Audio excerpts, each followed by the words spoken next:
Hi everyone, I'm excited to begin my journey with Louis Drouet, the composer who was solo flutist, flautist, and flautist, teacher to Napoleon's brother, wrote over 150 works for the flute.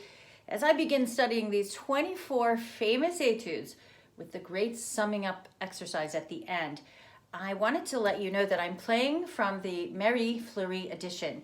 These were two very prominent flutists with significant experience.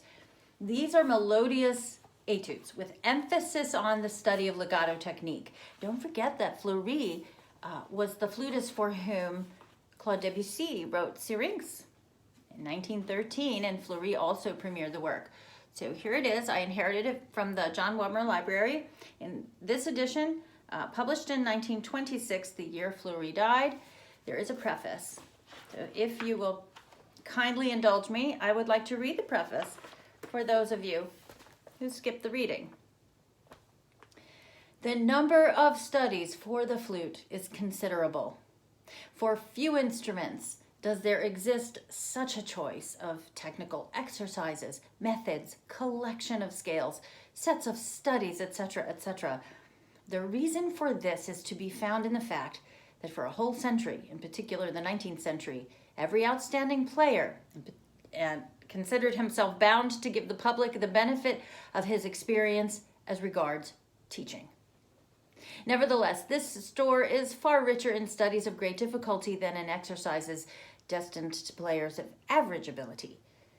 The professor who has set his pupil to work through Berbiget's studies, and who, when all the studies have been assimilated, does not find that marked progress has been made, will find it difficult to select studies of the same degree of difficulty in the library of musical publications. The studies we publish today are essentially destined to supply that want. Of all Drouet's production, an immense amount of output, this is certainly the part which deserves to be brought again to light.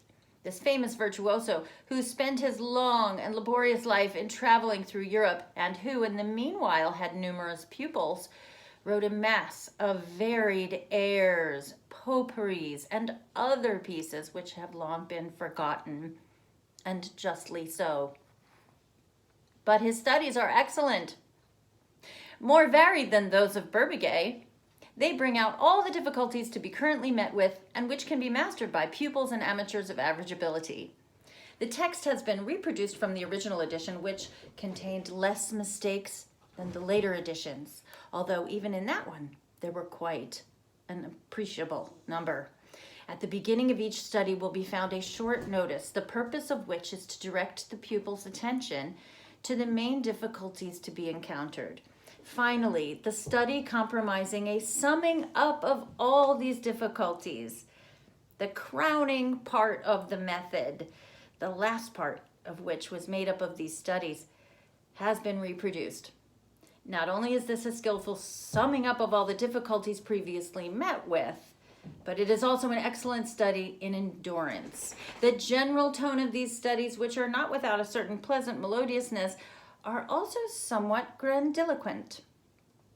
They prepare the pupil for the concerto style, which has been in some sort neglected, and which should not be too greatly regretted as regards the flute, but the utility of which from a pedagogic point of view cannot be contested. Study number 1. Play this study with the greatest evenness as regards technique and quality of tone. Care must be taken of the purity and accuracy of intervals.